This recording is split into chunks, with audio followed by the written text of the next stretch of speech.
Did Putin really think nobody would notice what he said next?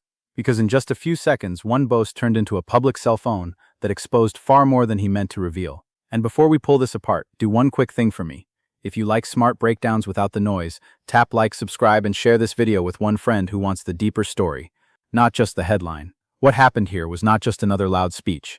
It was one of those rare moments when a leader tries to project total control, but instead shows panic, confusion, and weakness all at once. Putin stepped forward, spoke with confidence, threw out numbers, names, distances, threats, and grand promises. And for a moment, he wanted the world to believe one simple message: Russia is advancing, Ukraine is cornered, and time is on the Kremlin's side. But then people started listening carefully. And that is where the whole performance began to crack. Because the more you look at what he said, the stranger it becomes. One minute he was bragging about Russian forces being just a few kilometers from important targets. The next minute he was mixing up places, shrinking military progress into tiny pieces, and making threats that sounded less like strength and more like frustration. What was supposed to feel like a victory speech ended up sounding like a man trying to sell momentum that may not be there. That is why this moment matters. Not because political speeches are always honest. They are not. Not because propaganda is new. It is not. This matters because sometimes the propaganda becomes so desperate that it accidentally reveals the truth.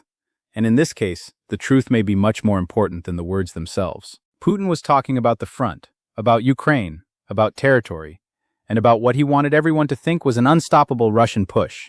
He mentioned areas around Kupiansk. He made claims about Ukrainian forces supposedly being trapped near a river. He spoke about advances near places that have been fought over for years. He even delivered threats connected to Sumy, trying to create the image that Russia could keep stretching the battlefield whenever it wanted. To someone hearing it casually, it might have sounded intimidating. To someone paying attention, it sounded like a warning siren for the Kremlin itself. Let's start with the deeper pattern. For a long time, Russian messaging has relied on one key trick: make every movement sound historic. A village becomes a breakthrough. A slow crawl becomes unstoppable momentum. Delay becomes patience. Loss becomes sacrifice. Stagnation becomes method. And every time reality pushes back, the messaging grows even bigger and louder. That is exactly why this speech felt so revealing. Instead of sounding like a leader reporting major battlefield success, Putin sounded like someone lowering the standard of what counts as success. And that is always dangerous. Because when powerful people begin celebrating smaller and smaller gains, they are not showing confidence. They are showing that the original goals are slipping away. Think about what that means psychologically. At the start of a war, the promises are huge: fast victory, decisive collapse, a broken opponent. But when those promises fail, the story has to change. Suddenly the goal is no longer speed. It becomes endurance. Then the goal is no longer dominance. It becomes grinding pressure. Then the goal is no longer taking whole regions quickly. It becomes taking one position, then one block, then one road, then maybe even one street. If the public accepts each smaller claim as proof of progress, the machine keeps running. But the risk is obvious. At some point, everyone can see the gap between the original dream and the current reality. And this speech pushed right into that gap. One of the most talked about parts was his attempt to describe pressure around Kupiansk and nearby positions. He wanted to create the impression that Ukrainian forces were under extreme threat and that Russian troops were dangerously close to shaping the battlefield there. But the way the claim landed made people ask a brutal question. If this is such a major success, why does it sound so small compared to what Russian officials were promising before? That is the problem with propaganda. It has a memory. If yesterday's message was, "We control this," and today's message is, "We are only a few kilometers away," people notice. If one month brings claims of domination, and the next month brings new excitement over tiny distance markers, the message starts attacking itself. The speaker may hope that emotion will overpower memory, but it does not always work. And then came the part that pushed the internet into mockery. Putin referred to a supposedly blocked Ukrainian grouping near what he called Old Oskol, with thousands of people allegedly at risk of being surrounded. On the surface, that kind of statement sounds huge. Encirclement is dramatic. It suggests collapse. It suggests control. But if the place itself is wrong, the entire effect flips. What was meant to intimidate turns into confusion. What was meant to prove mastery suddenly raises another question. Who exactly prepared this talking point, and how did it survive all the way into a public speech? Because when a leader stands before the cameras and speaks with total certainty, every detail matters, especially in war. People do not laugh at power when power feels precise. They laugh when power sounds sloppy, and sloppy is fatal to the image Putin tries to protect. His system depends on the idea that he sees everything, knows everything, controls everything. The image is not just political branding, it is part of the entire structure. He cannot merely be strong. He has to appear inevitable. He has to appear informed. He has to appear above confusion. So when he seems to mix up a location, exaggerate a military situation, or dress up uncertain facts as clean victory, the damage is not limited to one quote. It weakens the myth. That is why this moment hit harder than a normal speech mistake. It was not simply that critics said he got something wrong. It was that the mistake fit a larger pattern. A pattern of overclaiming. A pattern of turning limited movement into grand destiny. A pattern of presenting battlefield friction as if it were part of a master plan. Once people start seeing that pattern, they begin to hear every new statement differently, and that changes everything. Because war is not only fought with artillery, drones, trenches, and logistics, it is also fought with expectation, with morale, with fear, with exhaustion, with the ability to convince your own side that the pain still leads somewhere. If that belief weakens, the cost of every next step feels heavier. Now look at the way he talked about areas like Lyman, Sloviansk, and the wider front. The tone was meant to suggest that Russian forces were steadily opening paths, breaking lines, and creating a future in which Ukraine would have fewer and fewer options. But hidden inside those claims was something revealing. The scale kept shrinking. Not in rhetoric, but in substance. That matters more than many people realize. Because when strategic ambitions remain giant while tactical results sound tiny, the mismatch becomes impossible to hide forever. You cannot promise a historic transformation and then expect people to stay impressed by measurements so small that they sound like political bookkeeping. At some point, even supporters begin to feel that they are being fed symbols instead of outcomes. This is where audience psychology becomes important. Putin was not speaking only to Ukraine. He was not even speaking only to the West. He was speaking to several audiences at once. To hardline supporters inside Russia who want to hear that sacrifices are producing results. To elites who need reassurance that the system is still stable. To soldiers and families who need a story that gives meaning to the cost. And to Ukraine itself, because every threat is also meant to pressure minds before it pressures terrain. But speaking to many audiences at once creates a trap.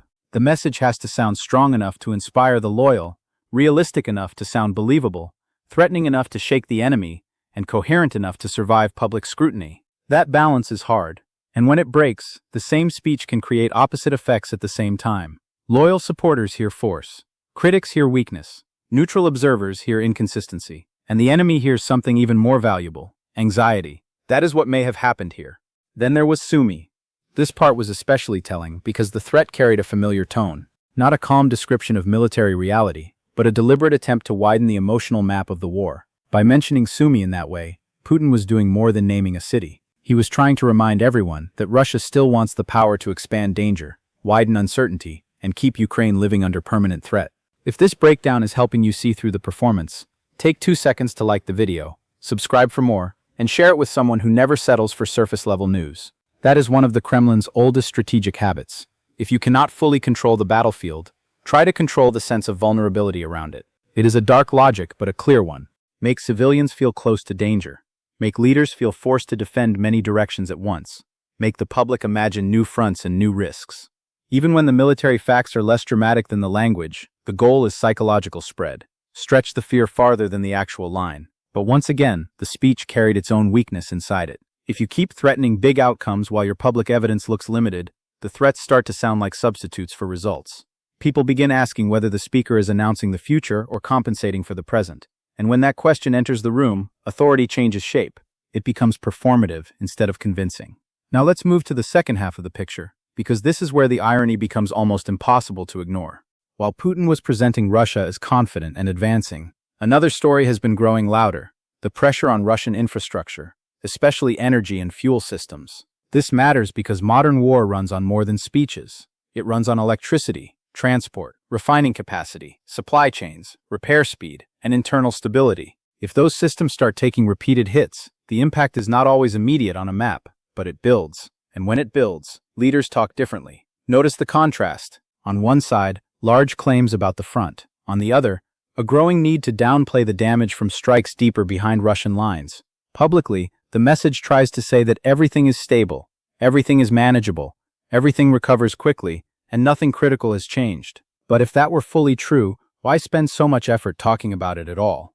That is another tell of political stress. Strong systems do not usually need constant reassurance that they are strong. The reassurance itself becomes evidence of concern. the denial becomes part of the signal. And once shortages, long lines, fires, or repair problems enter public consciousness, officials face a painful dilemma. Admit too much, and you confirm vulnerability. Deny too much, and people compare your words to their lived reality. Neither option is comfortable.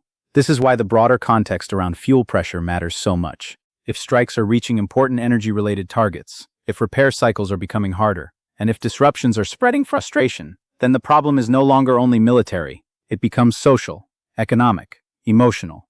It reaches daily life. And once war reaches the daily routines of ordinary people, the distance between front line and home front begins to collapse. That is dangerous for any government trying to sell control. Because control is not just about tanks moving. It is about whether people still believe the system can protect normal life. Can it keep the lights on? Can it keep fuel available? Can it keep panic from spreading? Can it protect the sense that the state is still larger than the chaos? When that confidence cracks, even slightly, the political costs can grow faster than expected. So now go back and hear Putin's tone again. Listen to the need to project certainty. Listen to the way threats and numbers are used almost like armor. Listen to the push to frame deep strikes as manageable, almost cosmetic, almost irrelevant. That kind of language often appears when leaders know the symbolic danger is real. Not just the physical damage, but the symbolic damage. A refinery fire is not only a fire. A successful long-range strike is not only one explosion. It is a message. It says distance is no longer safety. It says the battlefield can travel. It says the promise of insulation is getting weaker. And for a government built on vertical power, on strongman imagery, on the idea that force flows outward and never back inward, that message is corrosive. This is where the speech begins to feel almost offensive, even when it tries to sound aggressive. Every boast appears to be doing double duty. It is not only meant to impress, it is meant to cover slow progress, cover contradictions, cover vulnerability, cover the awkward reality that the war has become a test not just of destruction, but of endurance, adaptation, and narrative survival. That last part is huge, narrative survival, because wars are remembered through stories before they are remembered through statistics. People need a frame. Are we winning? Are we close? Is the pain temporary? Are sacrifices buying something meaningful? If a government cannot answer those questions cleanly, it starts throwing out fragments, distances, house counts, street names, localized gains presented like epic shifts. And that seems to be exactly the trap we are watching. The more inflated the earlier promises were, the more awkward the current language becomes. The more total the original ambition looked, the more revealing the later details sound. This is why the image of a leader talking about tiny territorial markers can spread online so fast. It captures a whole strategic disappointment in one scene. People do not need a giant report to feel that something is off. Sometimes one quote is enough. One quote can tell them that the story has narrowed. One quote can tell them that the grand machine is now asking for applause over scraps. And once that feeling sets in, every new speech becomes risky. Because every sentence is now heard with a second question underneath it. What is he trying to hide? That is the real damage of public overstatement. Not just embarrassment. Now, to be fair, none of this means speeches decide wars on their own. They do not. Armies still move. People still suffer. Fronts still change. And no serious observer should reduce the conflict to one verbal mistake. That would be shallow. But it would be equally shallow to ignore how revealing this moment is. Because rhetoric is often the cleanest window into pressure. When leaders feel strong, they can afford precision. When they feel strain, they often reach for theater. Bigger threat, bigger certainty, bigger claims. But theater has a weakness that reality does not forgive. Theater must stay consistent. One bad line can collapse the mood. And here, the mood collapsed fast. The boast became a meme. The threat became a joke. The performance became a clue. And the clue points to something deeper than simple embarrassment. It points to the possibility that the Kremlin increasingly needs words to do the work that reality is not doing fast enough. If that is true, then this was not a random slip. It was a sign that political language is being pushed harder because the underlying situation is harder to package. A sign that escalation in tone may reflect frustration, not confidence. A sign that the effort to intimidate Ukraine and impress Russia's domestic audience may be running into the brutal wall of visible contradiction. And contradictions are dangerous because they spread. Once one battlefield claim looks shaky, people revisit other claims. Once one threat sounds inflated, other threats lose force. Once one number sounds suspicious, every number becomes harder to trust. That is how credibility erodes. Not always with one giant collapse, but with repeated small breaks that eventually connect. Now ask yourself the hardest question of all. Why did Putin feel the need to speak this way right now? Leaders choose tone for a reason. Timing matters. Audience mood matters. What is happening on the ground matters. What is happening behind the lines matters. If the message becomes more theatrical, it is usually because plain reality no longer creates the effect the speaker wants. That does not automatically mean collapse, but it can mean pressure. It can mean the need to keep multiple fears under control at once. Fear of stagnation, fear of public fatigue, fear of looking weak before rivals, fear of giving Ukraine psychological space. So the speech tries to solve all of those things in one burst. It tries to sound victorious enough to energize loyalists. It tries to sound threatening enough to unsettle Ukraine. It tries to sound stable enough to calm the domestic audience. It tries to sound strategic enough to reassure the elites. But in trying to do everything, it exposes too much. That is why the regret may have come so fast. Quick pause before we go deeper. If you want more sharp scripts like this, subscribe now, tap like if you're still with me, and share this video before someone else pretends they found this clip first. Not because Putin publicly admitted regret. Leaders like him rarely do that. The regret shows up in a different form. It shows up when the clip spreads for the wrong reason. When the line that was supposed to dominate the news becomes material for ridicule. When critics, analysts, and ordinary viewers all pull the same thread and find the same weakness. When a display of confidence accidentally invites closer inspection. That is the kind of mistake authoritarian power hates most. Not open dissent. Not at first. Mockery. Because mockery punctures fear, and fear is precious to systems like this. A feared leader can survive bad news longer than a mocked leader can. Fear keeps people silent. Fear makes institutions rigid. Fear freezes initiative. But once ridicule enters the public space, the emotional chemistry changes. The leader still has weapons, prisons, loyal media, and coercive power. But the aura takes damage. And once aura takes damage, every future performance has to work harder. That may be the real story behind this whole episode.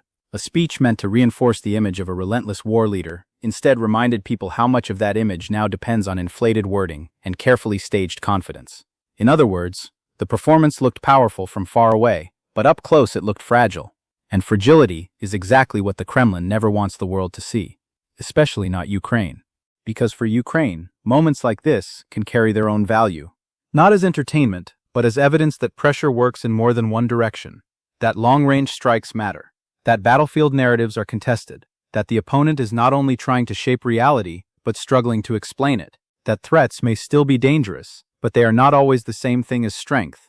This is important, because one of the most effective weapons in war is inevitability. If one side can convince everyone that its victory is only a matter of time, resistance becomes psychologically harder, support weakens, risk calculations change, outside allies hesitate, inside populations tire. That is why speeches like Putin's matter. They are part of the attempt to manufacture inevitability.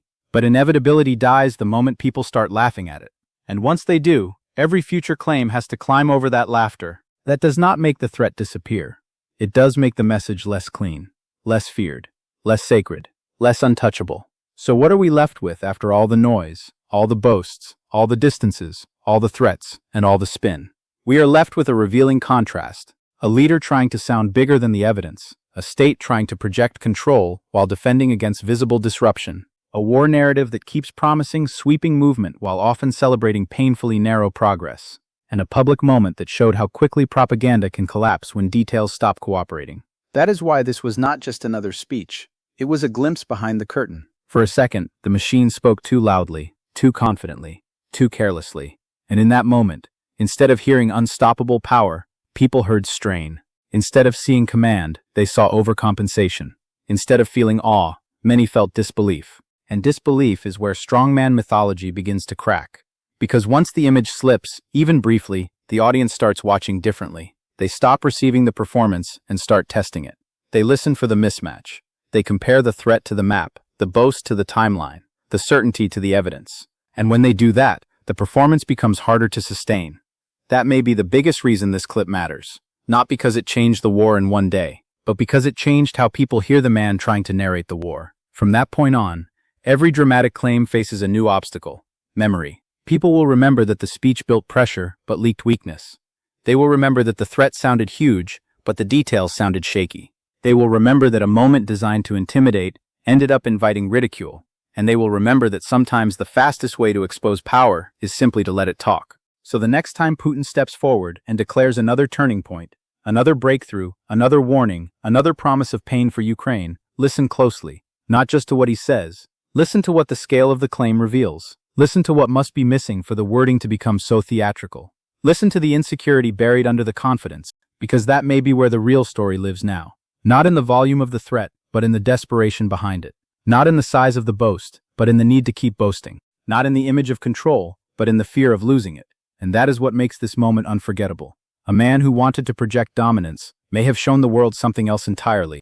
That underneath the threats, underneath the staged certainty, underneath the carefully built image of command, there is a growing problem no speech can fully hide. The war can still destroy. The war can still kill. But the story that Russia is marching towards some clean, unquestionable, inevitable success looks harder and harder to sell. And when even the salesman starts sounding like he does not fully trust the pitch, people notice. They always do.